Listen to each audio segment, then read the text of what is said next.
ఈ విధంగా రూపం లేని పితృగణాలు 3, రూపం గల పితృగణాలు 4, మొత్తం 7 గణాలు కూడా తమను ఆరాధించే వారికి సమస్త శుభాలను కలిగిస్తూ ఉంటారు. వైవస్వత మనువంతటి మహానుభావుడే తనకు కష్టం కలిగినప్పుడు ఈ 7 పితృగణాలకు విశేషంగా శ్రాద్ధాలను తర్పణాలను ఆచరిస్తూ ఉంటాడు. తన పితరుల పేర్లు గోత్రాలు స్మరిస్తూ స్వాధా ఈ మంత్రాన్ని చదువుతూ పితృదేవతల కోసం వెండి పాత్రలు దానం చేస్తూ ఉంటాడు. అలా చేసే వారందరికీ పితృదేవతలు తృప్తులై సమస్త శుభాలను కలిగిస్తారు. మార్కండేయ మహర్షి దేవతలే పితరులే దేవతలు అని ఇంతవరకు మనం చెప్పుకున్నాం కదా. అయినప్పటికీ పితృదేవతా రూపంలో చేసే ఆరాధన విశేష ఫలప్రదమైంది అని. ఎందుకంటే పితృదేవతలు వాళ్ళకు కోపం ఎప్పుడు ఉండదు, దేవతల కంటే త్వరగా తృప్తి పడతారు. అంతేగాక వీరి అనుగ్రహము సుస్థిరమైనది కనుక పితృదేవతలను తృప్తిపరచటం మానవులకు ఎంతైనా అవసరం ఉంది. అందుకని ప్రతి ఏటా పితృదేవతలను స్మరణ చేసుకుంటూ, లేక మన కష్టం వచ్చినప్పుడంతా నదీ క్షేత్రాల దగ్గరికి వెళ్ళి పితృదేవతలకి స్మరణ చేసుకుంటూ వాళ్ళ పేరుతో స్నానాలు చేసి దానాలు చేసి విధిక్రమంగా చేసేటువంటి వాళ్ళు తర్పణాదులు ఇవ్వటం, ఇవన్నీ కూడా చేస్తూ ఉంటే కష్టాలు దూరం అవుతాయి, దీర్ఘ వ్యాధులు కూడా దూరం అవుతాయి. పితృశాపము అని అంటూ ఉంటారు. మామూలుగా మన కష్టాలు వచ్చినప్పుడు, అవి తీరకపోయినప్పుడు, అప్పుడప్పుడు మనం జ్యోతిష్యుల దగ్గర వెళ్ళినప్పుడు కానీ, లేక మనకు అనుభవంలో వచ్చినప్పుడు కానీ, నువ్వు పితృదేవతలను ఆరాధించటం లేదు, అందుకని మీ ఇంట్లో ఈ కష్టాలు ఉన్నాయని చెప్తూ ఉంటారు. అందుకని పితృగణాలని ఆరాధించటం,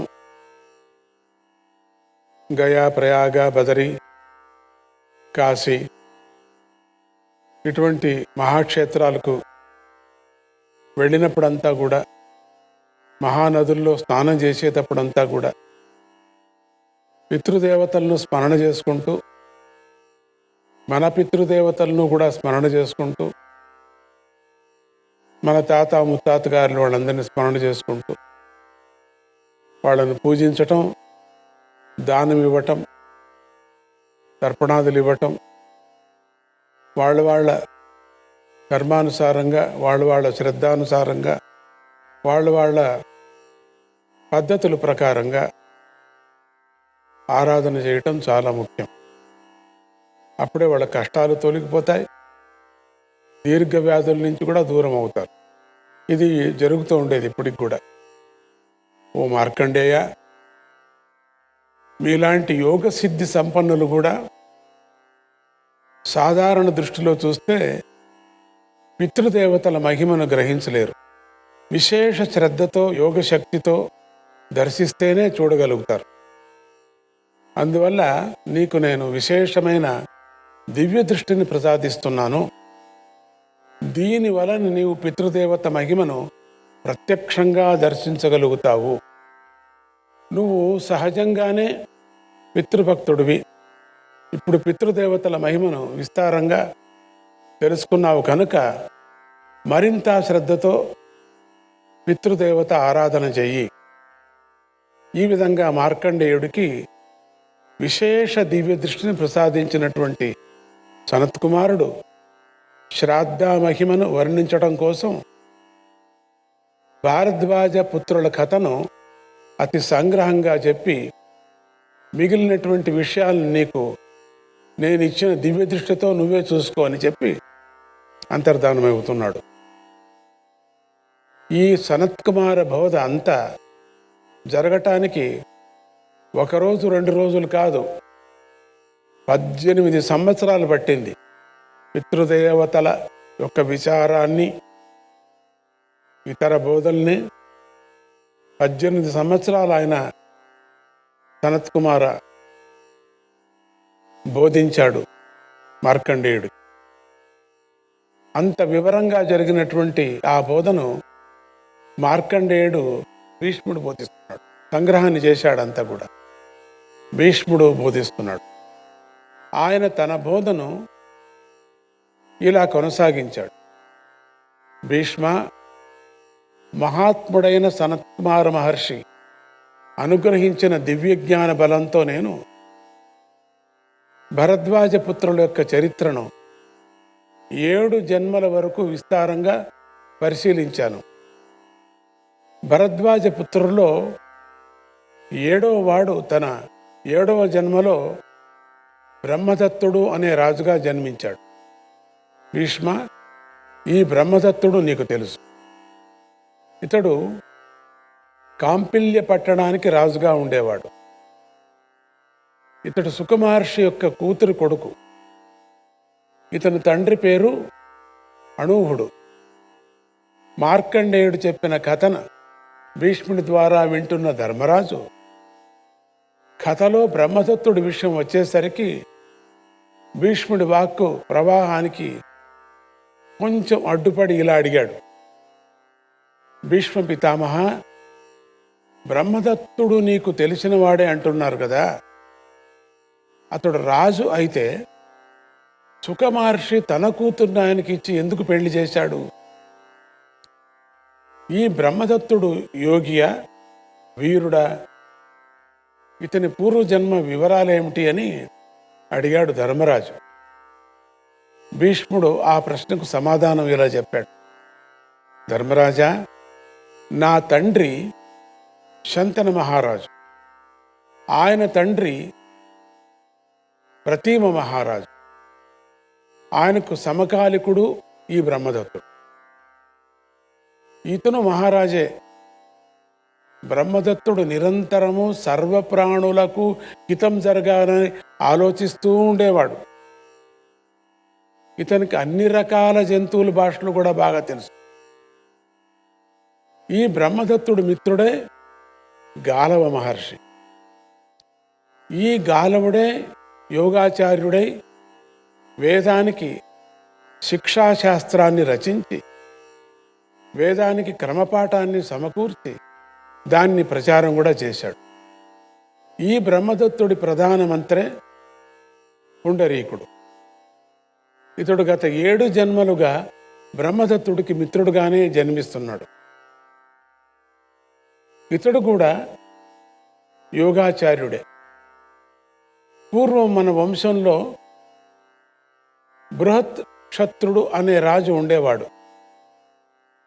ఆయన మనవడు హస్తి అనే వీరుడు. మనం నివసిస్తున్నటువంటి హస్తినాపురం ఆయన నిర్మించిందే. ఇతనికి 10వ తరం వాడు విభ్రాజుడు అనే రాజు. తన కొడుకు అనూహుడు. ఇతడు రాజా అయినప్పటికీ యోగాచార్యుడిగా ఉండేవాడు. అందుకే యోగాచార్యుడైనటువంటి సుఖమహర్షి తన కూతురైనటువంటి కృత్వీదేవిని ఆయనకిచ్చి వివాహం చేశాడు. ఇది ఈ సంబంధం అన్నమాట. నారాయణ నారాయణ హరే కృష్ణ. ఈ దంపతుల పుత్రుడే బ్రహ్మదత్తుడు. ఇంత చెప్పాల్సి వచ్చింది బ్రహ్మదత్తుడు కథ. ఇతడు పూజనీయుడు అనేటువంటి పేరు గల పూజనీయ అనేటువంటి ఒక పేరు గల ఒక ఆడపక్షిని పెంచుతూ ఉండేవాడు. ఈ బ్రహ్మదత్తుడికి విక్ష్వక్సేనుడు, సర్వసేనుడు అని 2 కొడుకులు. విశ్వక్సేనుడు అంటే మనకు తర్వాత దీని కథ చెప్తాను. వీరిలో సర్వసేనుడు అనేవాడి కళ్ళను ఆ పక్షే పీకి పారేసింది. బ్రహ్మదత్తుడు పెద్ద కొడుకైనటువంటి విశ్వక్సేనుడికి బల్లూటుడు అనేటువంటి మనువుడు పుట్టాడు. ఇతను కర్ణుడికి సమకాలికుడు. ఇతనిని కర్ణుడే ఒక యుద్ధంలో చంపేశాడు. బల్లూటుడి పుత్రుడి పేరు శూరుడు. ఇతడు క్రూరాత్ముడైన దుర్బుద్ధి అనే పేరు సంపాదించాడు. చాలా క్రూరాత్ముడు. ఈ దుర్బుద్ధిని అజమీడ వంశంలో పుట్టినటువంటి ఉగ్రాయుధుడనే రాజు చంపేశాడు. ఈ ఉగ్రాయుధుడు అక్కడితో ఆగకుండా దుర్బుద్ధి యొక్క పరివారాన్ని, బంధువర్గాన్ని కూడా సంహరించడం మొదలుపెట్టాడు. ఆ వరుసలోనే అంటే నన్ను, భీష్ముడిని కూడా సంహరించాలని మన పట్టణం మీదకి దండెత్తాడు. ఆ సమయానికి మా తండ్రి గారైనటువంటి శంతను మహారాజు గారు కాలం చేయటం వల్ల నేను మైలపడుతున్నాను. భవిష్యత్ రాజైన మా తమ్ముడు విచిత్ర వీరుడు ఇంకా చాలా చిన్నపిల్లవాడు. ఆ దశలో ఉగ్రాయుధుడు మన నగరాన్ని చుట్టుముట్టి నా దగ్గరకు ఒక దూతను పంపాడు.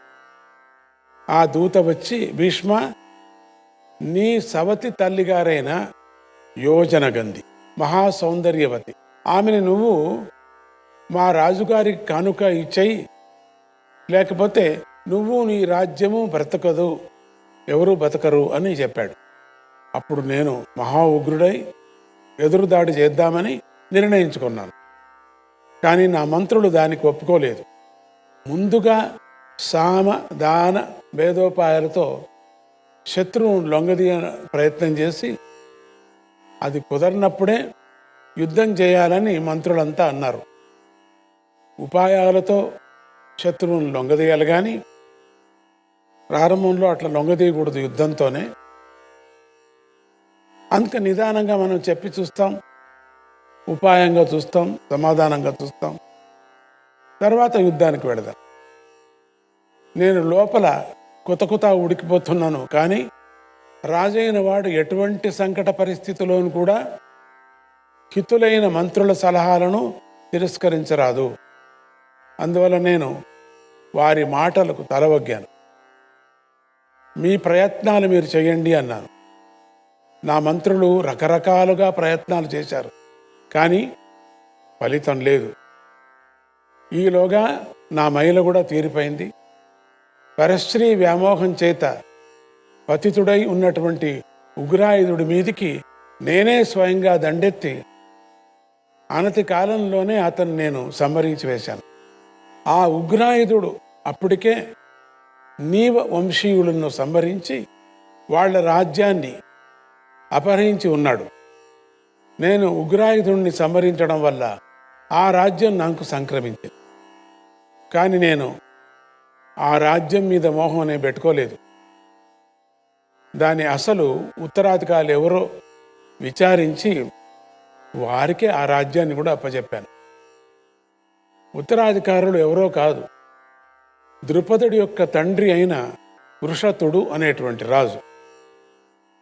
ఆ తరువాతి కాలంలో ఆ రాజ్యానికి ద్రుపదుడే రాజు అయ్యాడు. ఆ తరువాతి కాలంలో ద్రుపదుడు ద్రోణుణ్ణి అవమానపరిచి తన రాజ్యం నుంచి వెళ్ళగొట్టేశాడు. ఆ తర్వాత అర్జునుడు మీ గురువైన ద్రోణుని పక్షాన ద్రుపదుడి మీదకు దండెత్తి ద్రుపదుడిని ఓడించి ద్రుపదుడి యొక్క రాజ్యాన్ని ద్రుపదుడికే కానుగ్గా ఇచ్చాడు. ద్రోణాచార్యుడు లాంఛనప్రాయంగా ఆ రాజ్యాన్ని స్వీకరించినప్పటికీ ఆయన రాజ్యాకాంక్ష ఉన్నవాడు కాదు కనుక ఆ రాజ్యం మొత్తాన్ని మళ్ళీ ద్రుపదుడికే ఇచ్చేశాడు. ధర్మరాజా, శ్రాద్ధ మహిమను వివరించడం కోసం భరద్వాజ పుత్రుల యొక్క 7 జన్మల కథలను చెప్పాలని ప్రారంభించి అందులో 7వ జన్మవాడైనటువంటి బ్రహ్మదత్తుడి గురించి ముందుగా ప్రస్తావించి ఆ ప్రస్తావనలో బ్రహ్మదత్తుడి దగ్గర నుంచి ఎటో పోయి చివరికి ద్రుపద మహారాజు దగ్గరకు వచ్చాం. ఇక బ్రహ్మదత్తుడి చరిత్రను మనం చెప్పుకోవలసింది.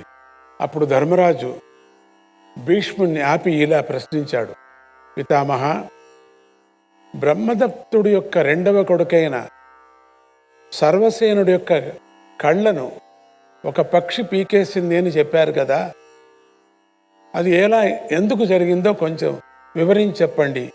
ఆ పక్షి ఎవరు, ఎందుకు పీకింది? భీష్ముడు ఇలా సమాధానం చెప్పేశాడు.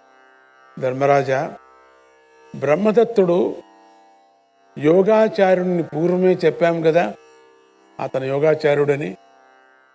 అతనికి పక్షుల భాషలు కూడా బాగా తెలుసు.